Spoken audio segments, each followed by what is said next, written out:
साल 2026, अगर हम कल्पना करें भारत के किसी भी ग्रामीण या अर्ध शहरी स्कूल की, जहां क्लासरूम में एक 8 साल का बच्चा बैठा है बिल्कुल। और उसे अब एआई यानी आर्टिफिशियल इंटेलिजेंस और कंप्यूटेशनल थिंकिंग की बुनियादी बातें सिखाई जानी है।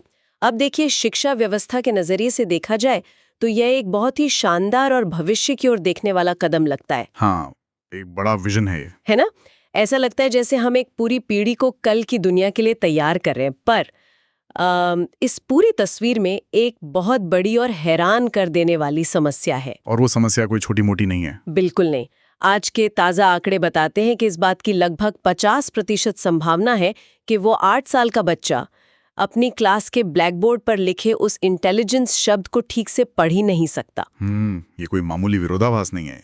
एक तरफ हम शिक्षा प्रणाली में सबसे एडवांस्ड तकनीक की बात कर रहे हैं, डेटा की बात कर रहे हैं। हाँ। और दूसरी तरफ हमारी बुनियादी पढ़ाई, मतलब सिर्फ एक छोटे से वाक्य को बिना अटके पढ़ने और समझने की क्षमता, ये इस पूरे महत्वाकांक्षी प्रोजेक्ट को सवालों के घेरे में खड़ा कर रही है। सही कहा।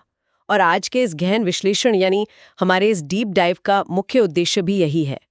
मैं शुरुआत से ही इस बात को लेकर उत्सुक थी कि हम उन स्रोतों और रिपोर्ट्स के जरिए ये समझें कि बच्चों को एडवांस टेक स्किल्स सिखाने का ये जो शानदार विजन है, ये एक अनपेक्षित दीवार से कैसे टकराने वाला है। बिल्कुल, जिसे हम साक्षरता संकट या लिटरेसी क्राइसिस कह सकते हैं। हाँ, तो सबसे पहले इस दीवार के बारे में बात करने से पहले मुझे लगता है ये जानना बहुत जरूरी है कि सीबीएसई का ये नया प्लान कागज पर आखिर दिखता कैसा है।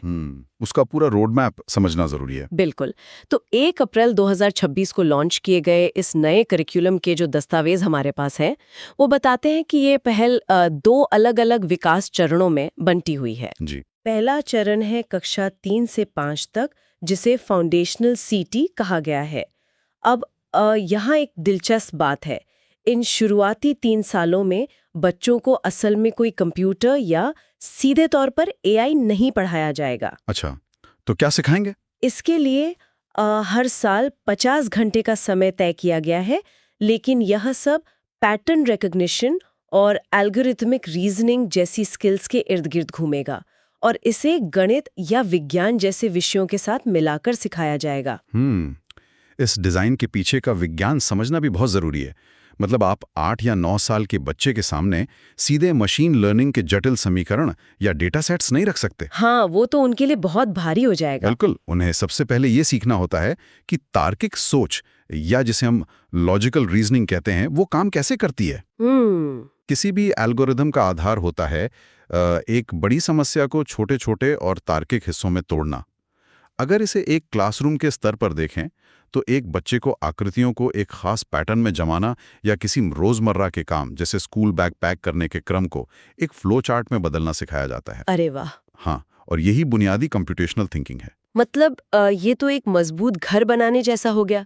कक्षा 3 से 5 असल में वो नींव है जहां हम जमीन तैयार कर रहे हैं। बिल्कुल सही उदाहरण है। हाँ, और फिर इसके बाद आता है दूसरा चरण, कक्षा 6 से 8 तक का सफर, जिसे एआई इंट्रोडक्शन का नाम दिया गया है। और यहाँ आकर चीजें थोड़ी एडवांस हो जाती हैं। हाँ, यहाँ तस्वीर पूरी तरह से बदल जाती है। कक्षा 8 तक पहुँचते पहुँचते हर साल पूरे 100 घंटे सीधे तौर पर एआई को दिए जाएंगे। 100 घंटे? ये तो काफी बड़ा हिस्सा है। बहुत बड़ा हिस्सा है। और इसमें AI project life cycle, data fairness और वास्तविक दुनिया में इसके एप्लीकेशंस शामिल हैं। मतलब मैं तो ये सोच रही थी कि ये बहुत ही एडवांस लेवल की चीज़ें हैं जो अचानक से करिकुलम का हिस्सा बन जाती हैं। बिल्कुल। और अगर हम डेटा फेयरनेस का ही उदाहरण लें, ये समझना कि 11 या 12 साल के बच्चे के लिए इसका क्या मतलब है, काफी अहम है। हाँ, समझाइए जरा। देखिए, डेटा फेयरनेस का मतलब है एक बच्चे को ये समझाना कि अगर आप किसी कंप्यूटर सिस्टम या मशीन को केवल एक ही तरह की अधूरी जानकारी देंगे तो वो मशीन पक्षपाती यानी बायस्ड हो जाएगी। अच्छा, जैसे उसे जो सिखाया जाएगा वो वही सच मानेगी। बिल्कुल। मान लीजिए हम एक एआई को इंसानों की पहचान करना सिखा रहे हैं और उसे सिर्फ बहुत लंबे कद वाले लोगों की तस्वीरें दिखाते हैं। तो जब वो एआई किसी कम कद वाले इंसान को देखेगा तो वो उसे इंसान मानेगा ही नहीं। अरे बाप रे! हाँ, ये तो बहुत बड़ी समस्या है एआई की, है ना? ये एक बहुत ही उच्च स्तर का वैचारिक ढांचा है। इसे समझने के लिए बच्चे को सिर्फ जानकारी याद नहीं करनी होती, बल्कि उस जानकारी के सामाजिक और तार्किक पहलू का बहुत गहराई से विश्लेषण करना होता है। मतलब ये पूरा रोड मैप सुनने में ऐसा लगता है जैसे हमने दुनिया का सबसे बेहतरीन और आधुनिक मेन्यू कार्ड तैयार कर लिया है। हाँ, कागज पे तो सब परफेक्ट लगता है। पर यहीं एक बहुत बड़ा ब्लाइंड स्पॉट है। ये पूरा सिस्टम, ये पूरा विचार इस बात पर टिका है कि वो बच्चा उस रोड मैप को पढ़ सकता है। बिल्कुल, और यही सबसे बड़ी कमजोरी है। हाँ, और यहीं से हम उस छुपी हुई रुकावट की तरफ मुड़ते हैं जो इस पूरी योजना को बेपटरी कर सकती है। हमारे स्रोत स्पष्ट रूप से बताते हैं कि हम कंप्यूटेशनल थिंकिंग को एक अलग डिब्बे में रखकर नहीं पढ़ा सकते। ये जानकारी बच्चे तक किसी न किसी भाषा के माध्यम से ही पहुंचेगी। हाँ, शिक्षा मनोविज्ञान के क्षेत्र में इसे कॉग्निटिव इंफ्रास्ट्रक्चर यानी संज्ञानात्मक बुनियादी ढांचा कहते हैं। Cognitive infrastructure? जी, कोई भी सार्थक लर्निंग एक मजबूत बुनियाद पर खड़ी होती है जिसे LSRW कहा जाता है। मतलब लिसनिंग यानी सुनना, स्पीकिंग यानी बोलना, रीडिंग यानी पढ़ना और राइटिंग यानी लिखना। बिल्कुल। अगर एक बच्चा अपनी कक्षा के स्तर का एक सामान्य पैराग्राफ नहीं पढ़ सकता, तो वो कंप्यूटेशनल थिंकिंग के लिए जरूरी किसी लॉजिक पजल का या वर्ड प्रॉब्लम का अर्थ कैसे निकालेगा? पर एक मिनट रुकिए, यहाँ मुझे एक उलझन है और शायद कई लोगों को होगी। हाँ, बताइए। मतलब जब हम कंप्यूटेशनल थिंकिंग या कोडिंग की बात करते हैं तो मूल रूप से ये नंबर्स, पैटर्न्स और लॉजिक का खेल है ना? आमतौर पे यही माना जाता है। हाँ, तो फिर इसमें रीडिंग या भाषा इतनी बड़ी रुकावट कैसे बन सकती है? मतलब लॉजिक तो हवा में भी काम करता है, उसे लंबी चौड़ी भाषा की क्या जरूरत? देखिए, यह धारणा बहुत ही आम है कि गणित और भाषा दिमाग के दो पूरी तरह से अलग हिस्से हैं जो एक दूसरे पर निर्भर नहीं हैं। हाँ, बचपन से यही सुनते आए हैं। लेकिन असलियत में लॉजिक हवा में काम नहीं करता। इसे एक उदाहरण से देखते हैं। मान लीजिए चौथी कक्षा के गणित के टेस्ट में एक सवाल है कि एक ट्रेन स्टेशन ए से 60 किलोमीटर प्रति घंटे की रफ्तार से निकलती है और स्टेशन बी तक पहुंचने में उसे 2 घंटे लगते हैं। कुल दूरी कितनी है? ठीक है, सीधा सा सवाल है। अब अगर वो बच्चा रफ्तार, निकलती या दूरी जैसे शब्दों को डिकोड ही नहीं कर पा रहा है, तो वो उस गुणा या मल्टीप्लिकेशन वाले लॉजिक तक पहुंच ही नहीं पाएगा। ओह, मतलब वो लॉजिक तो लगा लेगा लेकिन उसे सवाल ही समझ नहीं आ रहा। बिल्कुल। ये असल में गणित की विफलता नहीं है, ये भाषा की विफलता है जिसने गणित का मुखौटा पहन रखा है। भाषा असल में वो गाड़ी है जिस पर बैठकर लॉजिक दिमाग के प्रोसेसिंग सेंटर तक पहुंचता है। वाह, ये तो वैसा ही हो गया जैसे हम किसी इंसान को दुनिया का सबसे बेहतरीन मास्टर शेफ बनाना चाहते हैं। अच्छा उदाहरण है। हाँ, हमने उसे सबसे ताज़ा सब्जियां दे दी हैं, दुनिया के सबसे बेहतरीन मसाले दे दिए हैं और सबसे तेज चाकू पकड़ा दिए हैं, जो कि यहाँ उस बच्चे का अपना लॉजिक और दिमाग है। बिल्कुल। लेकिन जो रेसिपी बुक हमने उसे दी है वो एक ऐसी विदेशी भाषा में लिखी है जो उसे पढ़नी नहीं आती। एकदम सही। अब चाहे वो इंसान कितना भी समझदार क्यों न हो, उसके पास सारे औजार होने के बावजूद वो डिश कभी नहीं बन पाएगी। हाँ, और रेसिपी बुक वाली ये बात सीधे तौर पर इंसान की वर्किंग मेमोरी या कॉग्निटिव लोड से जुड़ती है। कॉग्निटिव लोड मतलब दिमाग पर पड़ने वाला बोझ। बिल्कुल। जब कोई बच्चा किसी वाक्य को पढ़ता है तो उसका दिमाग एक साथ 2 काम कर रहा होता है। पहला काम है यांत्रिकी या मैकेनिक्स, यानी अक्षरों को जोड़कर शब्द बनाना। और दूसरा काम है कॉम्प्रिहेंशन, यानी उस शब्द का अर्थ समझना। अच्छा। अब जो बच्चा बुनियादी साक्षरता में कमजोर है, उसके दिमाग की 100% ऊर्जा सिर्फ उन अक्षरों को डिकोड करने में खर्च हो जाती है। ओह, मतलब वो अर्थ तक पहुंच ही नहीं पाता। बिल्कुल नहीं। उसके पास उस वाक्य का अर्थ निकालने या उसका विश्लेषण करने के लिए कोई मानसिक रैम बचती ही नहीं है। जब बुनियादी कॉम्प्रिहेंशन ही नहीं होगा तो वो बच्चा एल्गोरिथमिक रीजनिंग कैसे करेगा? ये तो बहुत ही डरावनी बात है। और इसी कॉग्निटिव लोड की हकीकत जब हम असल डेटा में देखते हैं तो स्थिति वाकई अलार्मिंग लगती है। हाँ, डेटा बहुत कुछ साफ कर देता है। हमारे स्रोतों में मौजूद जो ASER 2024 की रिपोर्ट का डेटा है, वो एक बहुत ही चौंकाने वाली और कड़वी सच्चाई सामने रखता है। रिपोर्ट के आंकड़े बताते हैं कि ग्रामीण सरकारी स्कूलों में कक्षा 5 में पढ़ने वाले आधे से ज्यादा बच्चे कक्षा 2 के स्तर का एक साधारण टेक्स्ट भी ठीक से नहीं पढ़ सकते। और इस एक लाइन के पीछे का अर्थ बहुत गहरा है। कक्षा 5 का बच्चा कक्षा 2 की किताब नहीं पढ़ पा रहा है। हाँ, मतलब 3 साल पीछे है वो। बिल्कुल, इसका सीधा सा मतलब है कि वो बच्चा अपनी उम्र और कक्षा के हिसाब से सीखने की क्षमता में पूरे 3 साल पीछे छूट चुका है। बाप रे। जब ASER के वॉलंटियर्स किसी बच्चे को एक साधारण सी कहानी पढ़ने को देते हैं और बच्चा हर दूसरे शब्द पर अटक रहा है, शब्दों को हिज्जे कर करके पढ़ रहा है, तो क्या हम ये उम्मीद कर सकते हैं कि अगले ही साल, मतलब कक्षा 6 में? हाँ, कक्षा 6 में वो डेटा फेयरनेस और AI प्रोजेक्ट लाइफ साइकिल पर दिए गए लंबे चौड़े निर्देशों को पढ़कर समझ लेगा? सवाल ही नहीं उठता। ये तो नामुमकिन सा लगता है। बिल्कुल। और यहीं पर एक और बड़ी धारणा टूटती है। देखिए, जब भी शिक्षा में पिछड़ेपन की बात आती है तो एक आम सोच बन जाती है कि ये तो ग्रामीण भारत या सरकारी स्कूलों की समस्या है। हाँ, लोग अक्सर यही मानते हैं, है ना? हमें लगता है कि शहरी प्राइवेट स्कूलों में तो बच्चों के हाथ में महंगे टैबलेट्स हैं, स्मार्ट क्लासेस हैं, वहाँ तो सब कुछ एडवांस लेवल पे चल रहा होगा। लेकिन परख राष्ट्रीय सर्वेक्षण 2024 की रिपोर्ट ने इस बहुत बड़े भ्रम को पूरी तरह से तोड़ दिया है। मैं तो ये देखकर हैरान रह गई थी। हाँ, परख सर्वे ने जो खुलासा किया है वो हमारे पूरे एजुकेशन सिस्टम के एक बहुत ही अलग पहलू को उजागर करता है। बिल्कुल। इस रिपोर्ट के अनुसार कई बड़े शहरी प्राइवेट स्कूलों में कक्षा 3 के बच्चों का प्रदर्शन भाषा और गणित दोनों में अपने ग्रामीण बच्चों से भी खराब रहा है। ये तो वैसा ही हो गया कि हमने दुनिया का सबसे तेज सुपर कंप्यूटर तो खरीद लिया, लेकिन हमारा इंटरनेट कनेक्शन अभी भी पुराने डायल अप वाला है। क्या बात है, बिल्कुल सटीक एनालॉजी है। ये डेटा इस बात को साबित करता है कि महंगी फीस या स्कूल की शानदार इमारत इस बात की गारंटी नहीं है कि बच्चे की बुनियादी नींव मजबूत है। पर ये सोचने वाली बात है कि एक शहरी प्राइवेट स्कूल जहां हर तरह की सुविधा मौजूद है, वहां का बच्चा बुनियादी पढ़ाई में पीछे कैसे हो सकता है? मतलब वहां क्या गलत हो रहा है? क्योंकि वहां समस्या का स्वरूप थोड़ा बदल जाता है। मैं आपको बताता हूं, कई शहरी स्कूलों में रोट मेमोराइजेशन यानी रटने पर बहुत ज्यादा जोर है। अच्छा, वही पुरानी रट्टाफिकेशन। हाँ, बच्चे के पास रंग बिरंगी किताबें हैं, डिजिटल इंटरैक्टिव बोर्ड हैं, लेकिन वो अक्सर शब्दों को बिना गहराई से समझे बस याद कर रहा है। उसकी कॉम्प्रिहेंशन यानी खुद से पढ़कर अर्थ निकालने की क्षमता विकसित नहीं हो रही है। तो जब टेस्ट होता है तो क्या होता है? जब परख जैसा कोई सर्वे उनसे ऐसा सवाल पूछता है जहां उन्हें रटे हुए जवाब के बजाय पढ़कर अपना लॉजिक लगाना हो, तो वो पूरी तरह अटक जाते हैं। ओह, मतलब तोते की तरह रट लिया है बस। बिल्कुल। और ये दिखाता है कि ये जो लिटरेसी गैप है, ये सिर्फ गांव और शहर की बात नहीं है, ये एक यूनिवर्सल समस्या है।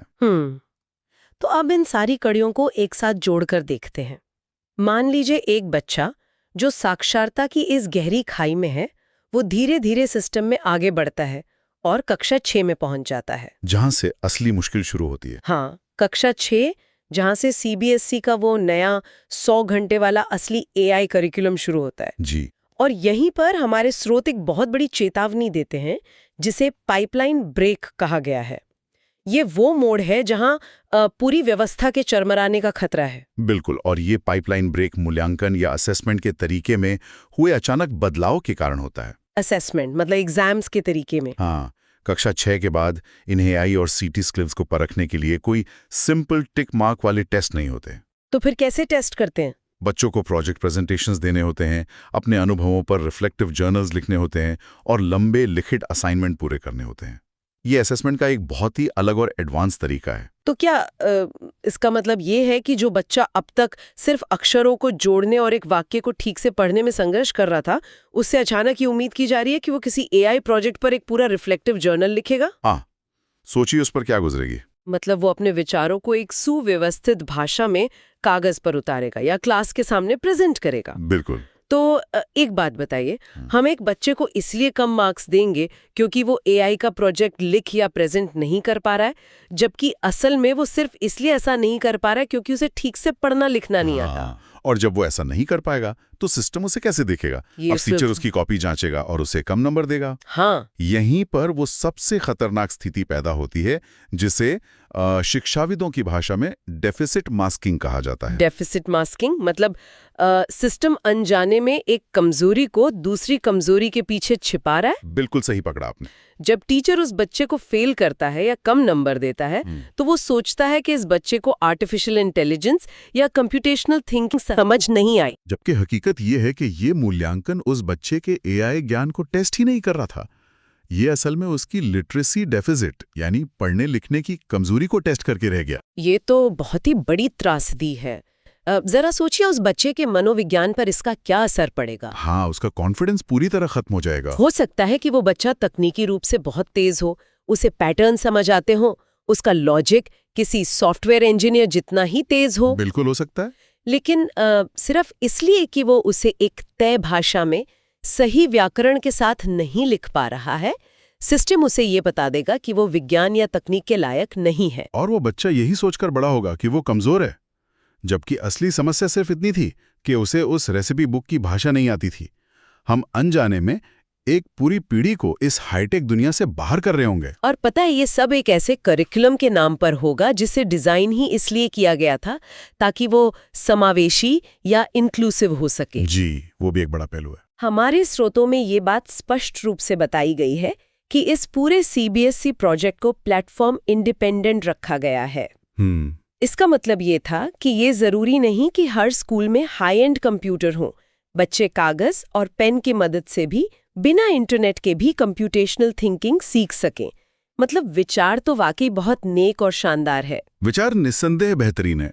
मैं कहूंगा कि संसाधनों की कमी को लॉजिक सीखने के आड़े नहीं आना चाहिए। बिल्कुल। लेकिन वो कागज खोरा नहीं हो सकता। उस कागज पर लिखे शब्दों का बच्चे के लिए कोई अर्थ होना चाहिए। हम ये सोचकर खुश हो रहे हैं कि हमने बच्चों को बिना महंगे कंप्यूटर के कोडिंग सिखाने का रास्ता खोज लिया है। हाँ। लेकिन हम ये बुनियादी बात भूल गए कि उस रास्ते पर चलने के लिए उन्हें सबसे पहले अक्षरों और शब्दों की बैसाखी चाहिए। बिल्कुल सही कहा। अगर भाषा की दीवार खड़ी है तो कोई भी इनोवेशन, कोई भी समावेशी डिजाइन उस दीवार को फाड़ नहीं सकता। तो आज के इस पूरे गहन विश्लेषण से जो तस्वीर उभरती है उसे अगर हम समेटें तो एक बात बिल्कुल साफ हो जाती है। 1 अप्रैल 2026 को लॉन्च हुआ सीबीएसई का ये नया विजन अपने आप में बुरा नहीं है।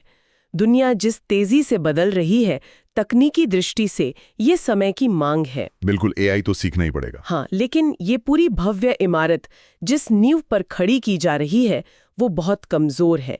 इस नए करिकुलम की सफलता कभी भी इस बात से तय नहीं होगी कि हमने कक्षा 8 में कितने एडवांस एआई मॉडल पढ़ाए या कितने घंटे कंप्यूटर लैब में बिताए। सही बात। इसकी असली जीत इस बात पर निर्भर करती है कि हम बेसिक रीडिंग और कॉम्प्रिहेंशन यानी एक वाक्य को पढ़ने और उसका अर्थ निकालने के मूल संकट को कैसे और कब हल करते हैं। मैं तो ये कहूँगा कि अगर साक्षरता के इस मूलभूत संकट का समाधान नहीं किया गया तो ये नया करिकुलम सिर्फ उन मुट्ठी भर बच्चों के लिए एक और टूल बनकर रह जाएगा जिन्हें पहले से ही भाषा पर मजबूत पकड़ हासिल है। हाँ, जो पहले से ही प्रिविलेज्ड है। बिल्कुल। और बाकी का एक बहुत बड़ा हिस्सा सिर्फ इस स्मार्ट एजुकेशन सिस्टम के बाहर खड़ा निराश होकर देखता रह जाएगा। तकनीक कितनी भी एडवांस क्यों ना हो जाए, वो बुनियादी मानवीय क्षमताओं की जगह नहीं ले सकती। भाषा ही वो सेतु है जो किसी भी तरह के ज्ञान को संभव बनाती है। और अगर सेतु ही टूटा हुआ है तो उस पार खड़ी मंजिल तक पहुंचना नामुमकिन है। बहुत ही गहरी बात कही आपने। और इसी मोड़ पर हम इस विश्लेषण को एक ऐसे विचार के साथ छोड़ना चाहेंगे जो इस पूरी बहस को एक नए ही चश्मे से देखने पर मजबूर कर दे। अच्छा, वो क्या है? देखिए, हम लगातार इस बात पर परेशान हैं कि बच्चों की बुनियादी साक्षरता यानी उनका पढ़ना लिखना कमजोर है और इसके बिना वे भविष्य की इस एडवांस्ड एआई दुनिया में सरवाइव नहीं कर पाएंगे। यही तो हमारी पूरी चर्चा का सार था। हाँ, लेकिन अगर हम दूसरी तरफ एआई के विकास की रफ्तार को देखें तो आज एआई खुद ही इंसानों की तरह पढ़ सकता है, हमारी आवाज सुनकर लंबी चौड़ी रिपोर्ट्स का सारांश लिख सकता है और जटिल निर्देशों को बिना पढ़े सिर्फ सुनकर डिकोड कर सकता है। अरे हाँ, ये तो है। तो ऐसे में एक सवाल उठता है, 2035 या 2040 तक जब ये बच्चे वर्कफोर्स का हिस्सा बनेंगे तो क्या पारंपरिक रूप से टेक्स्ट को पढ़ना और लिखना जानकारी हासिल करने का मुख्य तरीका रह भी जाएगा? ये तो बहुत ही प्रोवोकेटिव सोच है ना? या फिर हम उस समय एक ऐसे युग में होंगे जहां इंसान और मशीन के बीच का संवाद पूरी तरह से आवाज या किसी और सहज माध्यम पर निर्भर होगा? हो सकता है। कहीं ऐसा तो नहीं कि हम उस पुराने पुल की मरम्मत करने में अपनी पूरी ताकत झोंक रहे हैं, जिसके ऊपर से मानवता और भविष्य की पीढ़ी पहले ही उड़कर निकलने वाली है? वाह, ये तो वाकई सोचने वाली बात है। बिल्कुल।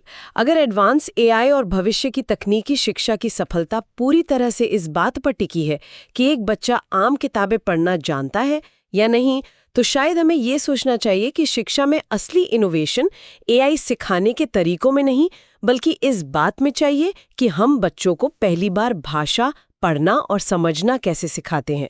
ये एक ऐसा सवाल है जिस पर गंभीरता से सोचने की जरूरत है। तो इसी विचार के साथ आज के इस डीप डाइव को हम यहीं खत्म करते हैं।